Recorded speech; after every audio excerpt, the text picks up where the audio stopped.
নমস্কার, ধর্মকথা অফিসিয়ালে আপনাদের সবাইকে স্বাগতম। ভারতের অন্যতম বিশিষ্ট কূটনীতিবিদ এবং রাজনীতিবিদ ছিলেন আচার্য চাণক্য। অর্থনীতি, সমাজবিজ্ঞান এবং নীতিশাস্ত্রে যার জ্ঞান ছিল আকাশতুল্য। তিনি তার জ্ঞান দিয়ে মানবজাতির জন্য অনেক ভালো কাজ করে গিয়েছেন। চাণক্য নীতি মানুষের প্রতিটি সমস্যার সমাধানে গুরুত্বপূর্ণ ভূমিকা রেখেছে। আচার্য চাণক্য প্রতিটি পরিস্থিতি মোকাবেলা করতে বিস্তারিত ব্যাখ্যা দিয়েছেন। আজ আমরা আচার্য চাণক্যের এমন কয়েকটা নীতি সম্পর্কে জানব যা মেনে চলতে পারলে আপনার জীবনে সফলতা আসতে বাধ্য। চলুন তাহলে শুরু করি। 1. নিজের দুর্বলতা কাউকে বলতে নেই। প্রত্যেক ব্যক্তিরই একটি দুর্বল দিক অবশ্যই থাকে।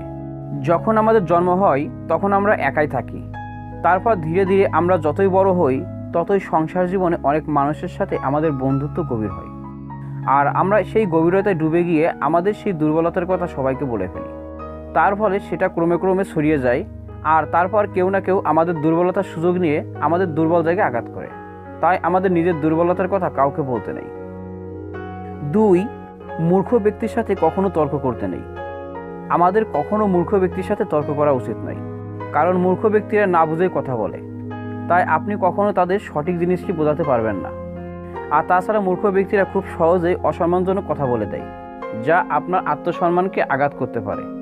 তাই আমাদের উচিত মূর্খ ব্যক্তির সাথে তর্ক না করা। 3. নিজের থেকে কম বা বেশি প্রতিষ্ঠিত কারোর সাথে বন্ধুত্ব করতে নেই। আমাদের কখনো সেরকম মানুষের সাথে বন্ধুত্ব করা উচিত নয় যারা আমাদের থেকে কম বা বেশি ধনী, কারণ সেই বন্ধু কখনো আপনাকে খুশি করতে পারবে না। যদি আপনার থেকে কম প্রতিষ্ঠিত কোনো বন্ধু থাকে তাহলে সে সবসময় আপনার থেকে সাহায্যের প্রত্যাশা রাখবে। তাছাড়া আপনি কোনো বিপদে পড়লে সে আপনাকে সাহায্য করতে পারবে না। অপরদিকে আপনি যদি আপনার থেকে বেশি প্রতিষ্ঠিত কারোর সাথে বন্ধুত্ব করেন তবে আপনি তার সাথে সবসময় নিজেকে তুলনা করবেন, যা আপনার আত্মসম্মানকে আঘাত করতে পারে, আর আপনার নিজেকে খুব ছোট মনে হবে। আর যদি আপনার খারাপ সময়ে সে আপনার সাহায্য করতে না পারে তবে আপনার সেই বন্ধুত্বের উপর খুব সহজেই ঘৃণা জন্মাবে। এই কারণে কখনোই নিজের থেকে কম বা বেশি প্রতিষ্ঠিত ব্যক্তির সাথে বন্ধুত্ব করা উচিত নয়। 4. বর্তমানে বেঁচে থাকুন। আমাদের কখনো অতীতের কথা ভেবে আফসোস করতে নেই। আপনি যদি সত্যি সুখী জীবন কাটাতে চান তবে বর্তমানে বাঁচুন। হারিয়ে যাওয়া অতীত আর কখনো ফিরবে না, আর তা নিয়ে আফসোস করা সত্যিই বোকামি। তেমনি ভবিষ্যৎ নিয়ে বসে বসে ভাবলে শুধু সময় নষ্ট হবে, কারণ সেটা আপনার হাতের বাইরে। আমাদের হাতে রয়েছে শুধু আজকের দিনটি, আর আমরা এই আজকের দিনটি যেভাবে কাজে লাগাবো তার উপরেই গড়ে উঠবে আমাদের ভবিষ্যৎ। তাই আমাদের উচিত শুধুমাত্র বর্তমানকে নিয়ে ভাবা, বর্তমানে বেঁচে থাকা। তাই আজকের দিনটি যেটা আপনার হাতে আছে সেটিকে ভালোভাবে কাজে লাগান। দেখবেন আগামী দিনগুলো নিয়ে খুব বেশি চিন্তা হবে না। 5. আমাদের একটি দোষ আমাদের সব গুণগুলিকে নষ্ট করে দিতে পারে। কিছু মানুষের একটি বিশেষ বাজে স্বভাবের জন্য তাদের অর্থ, সম্পদ, খ্যাতি সব নষ্ট হয়ে যায়।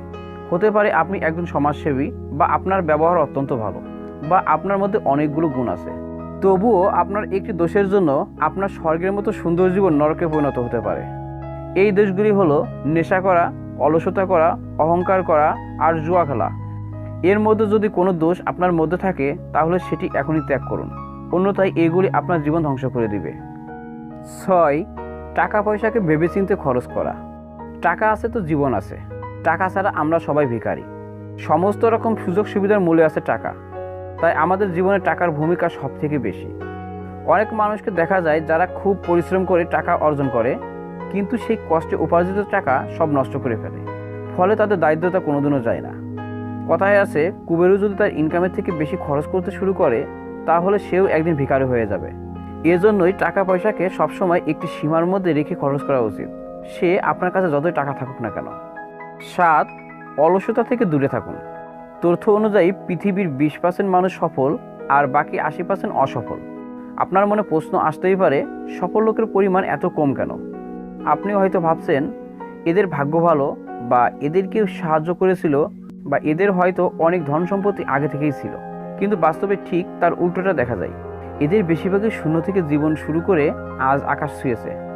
80% লোক কোনো কাজ করতে অলসতা করে, আর 20% লোক অলসতা ত্যাগ করে সেই কাজ করে। তাই আজ থেকে অলসতা ত্যাগ করে পরিশ্রম করতে শিখুন। এই 5টি কথা কাউকে বলা উচিত নয়। 1. তার কাছে টাকা নেই। 2. তার রাগ হচ্ছে। 3. তার স্ত্রী তার সাথে খারাপ ব্যবহার করেছে। 4. লোকে তাকে কি বলে গালি দিয়েছে। 5. সে কিভাবে অপমানিত হয়েছে। একজন মানুষকে তিনটি বিষয়ে সন্তুষ্ট থাকতে হয়। 1. নিজের স্ত্রীর উপর, 2. নিজের খাদ্যের উপর, 3. সৎ পথে উপার্জিত অর্থের উপর। একজন ব্যক্তির যে 4টি কাজে লজ্জা পেতে নেই: 1. ব্যবসায়, 2. টাকা পয়সার চুক্তিতে, 3. নতুন কিছু শিখতে, 4. খাওয়াই। তো বন্ধুরা, চাণক্যের এই নীতি থেকে আপনি কি শিখলেন? আর এই নীতিগুলোর মধ্যে কোন নীতি আপনি আপনার জীবনে সবসময় অনুসরণ করেন তা অবশ্যই কমেন্ট করে জানাবেন। আর ভিডিওটি ভালো লাগলে লাইক, শেয়ার এবং সাবস্ক্রাইব করে পাশে থাকবেন। ধন্যবাদ।